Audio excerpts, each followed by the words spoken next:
यानी मैं जान रहा हूं कि वह केवल मेरी परछाई है।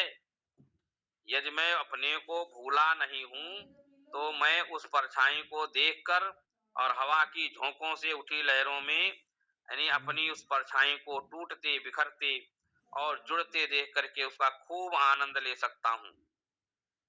यानी मैं अपनी छाया की बदसूरती पर दिल खोर करके हंस सकता हूं और बिल्कुल अप्रभावित रह सकता हूं। उसका कोई प्रभाव नहीं होगा मेरे ऊपर। पर यदि कोई मूर्ख अपने को भूल गया हो और प्रतिबिंब के साथ तादात्म्य कर ले, सोच ले कि मैं यही हूं, तब तो वह मरा। क्योंकि जब किसी निर्दयी अंधे भगवान द्वारा चलाई गई निष्ठुर वायु के झोंकों से झील का पानी विचलित यानी हिलता डुलता है, तो वह पाता है कि उसकी परछाई बुरी तरह विकृत हो रही है और वह रोने लगता है, दुखी हो जाता है, क्योंकि उसने अपने आप को वह प्रतिबिंब ही समझ लिया है।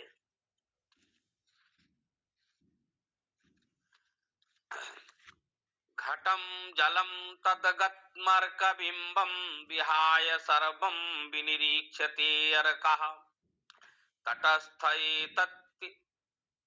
एतत्यावभासकः स्वयं प्रकाशो विदुषा यथा तथा। अब देखिए, यानी विद्वान पुरुष जो है वो घटस्थ जल, उसमें पड़ते हुए सूर्य का प्रतिबिंब, यानी सबको छोड़ करके आकाश में चमकते हुए सूर्य को देखता है। इसी प्रकार से विद्वान पुरुष स्वयं प्रकाश यानी आत्म तत्व का अनुभव करता है, जो इन तीनों को प्रकाशित करता है और उसे इन तीनों के से विलक्षण मानता है।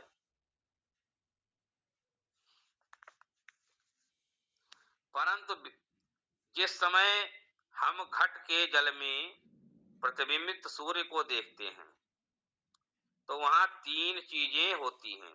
घट, घट में भरा जल और उसमें पड़ता हुआ सूर्य का प्रतिबिंब। और जब तक हमारा ध्यान प्रतिबिंब पर है, असली सूर्य हमारे लिए गोचर नहीं है, वो मेरी समझ में नहीं आ सकता है। नहीं, असली सूर्य को देखने के लिए हमें अपनी आंखें घट, जल और प्रतिबिंब से हटा करके बहुत ऊपर उठानी होंगी। यानी सूर्य में न घट है, न जल है, न प्रतिबिंब है। इन तीनों का लाक्षणिक दृष्टांत दिया गया है। यानी हमें अपने आत्म तत्व के खेल को समझने के लिए इसे तटस्थ लक्षण कहते हैं। यानी तुम भली भांति जानते हो कि सूर्य घट, जल और प्रतिबिंब से रहित है। यदि तुमको यह बताया जाए कि वह जिस घर पर कौवा बैठा हुआ है वह श्री गोपाल का घर है, इसके बाद जब तुम उस घर के पास से गुजरते हो तो उस कौवे को नहीं खोजते कि खोजते हो? अरे भाई, एक बार तुमने घर पहचान लिया तो फिर कौवे की कोई जरूरत नहीं रह जाती है। इसलिए पहली बार सब घरों से अलग श्री गोपाल के घर की पहचान के लिए कौवे को बाह्य अस्थाई सुविधाजनक तत्व के रूप में ले लिया गया है। अब यह विधि घटस्थ यानी यह विधि जो है तटस्थ लक्षण कहलाती है। कौवा उस घर का कोई विशेष भाग नहीं है, परंतु किसी घर विशेष की पहचान कराने में उसने मदद पहुंचाई है तो कौवा तटस्थ है। इसलिए एक बार तुमने सूर्य को जान लिया और समझ गए कि घट, जल और प्रतिबिंब का प्रकाशक वही सूर्य है।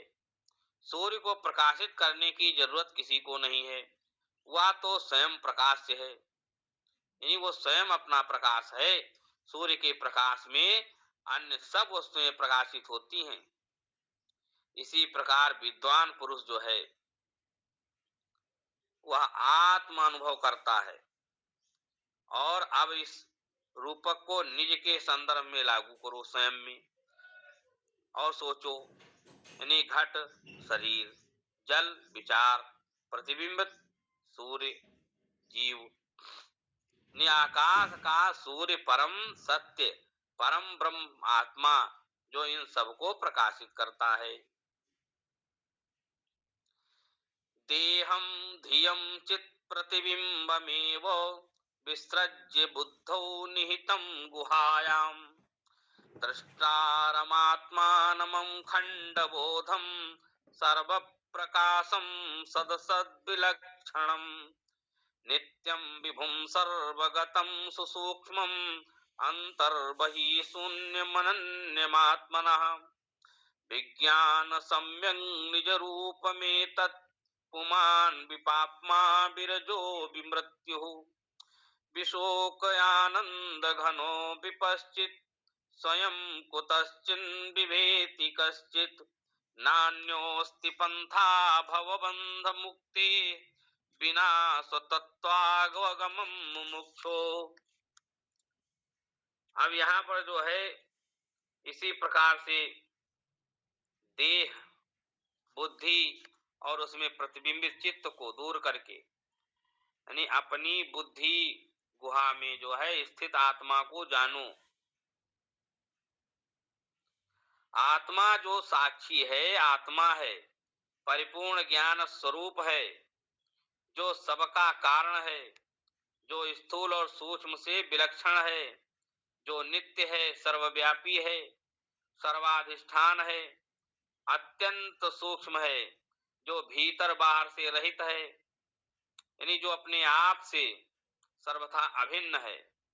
इस प्रकार का अनुभव करने से, साक्षात्कार से व्यक्ति जो है पाप रहित, विक्षेप रहित हो जाता है, दुख शोक एवं मृत्यु से मुक्त हो जाता है और स्वयं आनंद घन हो जाता है। आत्मज्ञान पा जाने से उसे किसी प्रकार का भय नहीं रह जाता।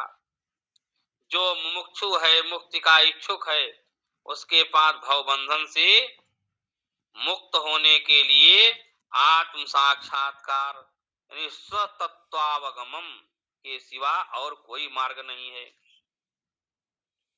इसीलिए पिछले 2 श्लोकों में दिए गए दृष्टांत को इन 3 श्लोकों में पर्याप्त विस्तार से समझाया गया है। जैसा कि कहा जा चुका है, यानी आकाश का सूर्य हम तभी देख पाएंगे जब घट, उसके जल और उस जल में पड़ते हुए सूर्य के प्रतिबिंब से हमारा ध्यान हटे। इसी प्रकार अपने निजी जीवन में भी जब हमारा ध्यान जो है देह, मन, बुद्धि से हटेगा, तभी हम ब्रह्म सत्य आत्मा का साक्षात्कार कर पाएंगे। यानी अपने देह और बुद्धि, उसमें प्रतिबिंबित चित्त से अपना ध्यान हटाकर बुद्धि रूपी गुहा में स्थित उस परम सत्य को अनुभूत करो। बुद्धि गुहा का मतलब होता है वह जो बुद्धि भी नहीं है, परंतु जो बुद्धिसार, बुद्धित्व है, बुद्धि को भी जानने वाला है। इसलिए आत्मा वह है जो बुद्धि की विचार शक्ति है, बुद्धि में बुद्धित्व है। अच्छा, बुद्धि गुहा में देखना किसे है? दृष्टारम, दृष्टा को देखना है, दृश्य को नहीं। दृश्य रहित दृष्टा मतलब वह जो सबको प्रकाशित करता है, जो तुम्हारा निज स्वरूप है, अपना आपा है, सब कर परम प्रकाशक जोई, राम अनादि अवधपति सोई। यानी आत्मानम, यानी अपने आत्मा में उसका स्वरूप क्या है। अब इसका विश्लेषण खूब विस्तार से किया गया है। अखंड बोधम यानी अनंत ज्ञान, वह जिसके कारण अन्य सब ज्ञान संभव हो पाते हैं, उसे शुद्ध ज्ञान कहते हैं। यह वस्तु निरपेक्ष चैतन्य है। यह ऐसा ज्ञान है जो कभी खंडित नहीं होता, यानी अखंड।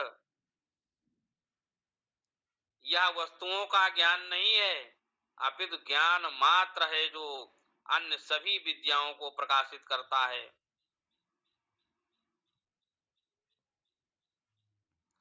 सर्व प्रकाशम यानी हर चीज को प्रकाशित करने वाला और वस्तुओं के अभाव को भी प्रकाशित करने वाला। वह सतत है, सदैव है और कभी नहीं नहीं है। सद सद विलक्षणम, यानी न तो वह साकार है न निराकार, न स्थूल है न सूक्ष्म है, वह रूप और अरूप के परे है। वह स्थूल और सूक्ष्म दोनों को जानने वाला है, ज्ञान स्वरूप है, ज्ञान तत्व है। स्थूल और सूक्ष्म, रूप और अरूप का ज्ञाता है। ज्ञाता को ज्ञेय से विलक्षण भिन्न ही होना चाहिए। नित्यम, जिसमें कभी परिवर्तन नहीं होता, यानी वो देश काल वस्तु से अपरिच्छिन्न है। सर्वगतम, सब में व्यापक है, व्यापकता सूक्ष्मता को इंगित करती है। आत्मा सब में व्याप्त है, पर उसको कोई व्याप्त नहीं कर सकता। इसीलिए तुरंत इसके बाद अगला विश्लेषण दिया, सुसूक्ष्मम,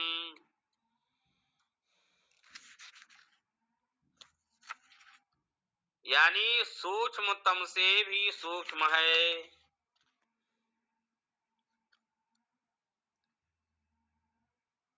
सूक्ष्मता व्यापकता से मापी जाती है। अतः इस पद का अर्थ हुआ सर्वव्यापी, अंतर वही शून्य, यानी भीतर या बाहर किसी प्रकार का उसमें विभाजन नहीं। परमात्मा जो है सर्वव्यापक, नित्य और एक अद्वितीय है। ऐसे दिव्य सत्य के लिए कोई भीतर या बाहर कैसे हो सकता है?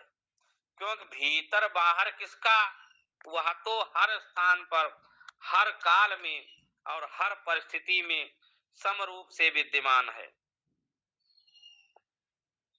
अनन्यमात्मनः, यानी तुमसे भिन्न नहीं।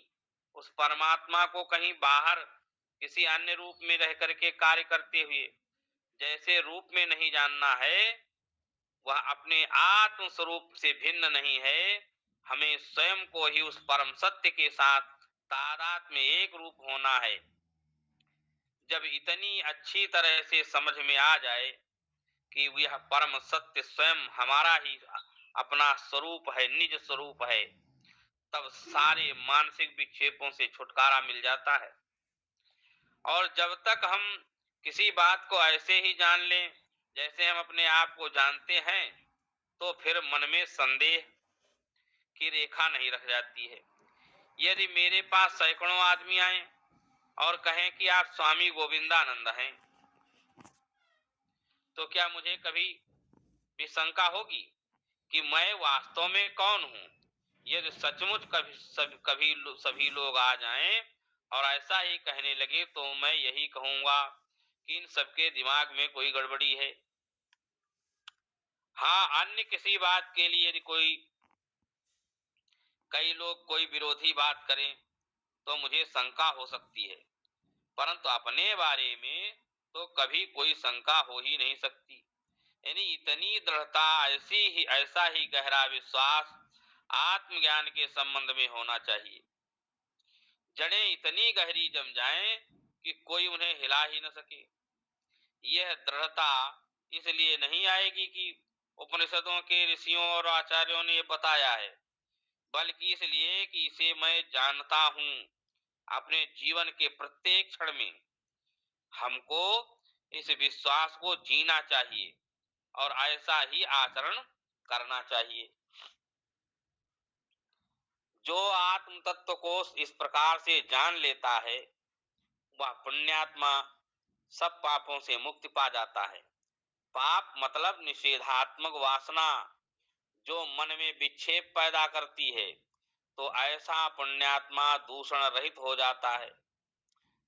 अच्छी वासनाओं से भी छुटकारा मिलना चाहिए, क्योंकि वासनाएं चाहे बुरी हो चाहे अच्छी, यानी व्यक्तित्व पर दाग ही है।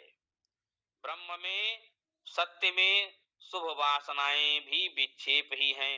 इसलिए परम शांति की दृष्टि से पुण्य भी अपेक्षाकृत अशुभ है, पाप है। विमृत्यु वह मृत्यु से मुक्त हो जाता है, मृत्यु का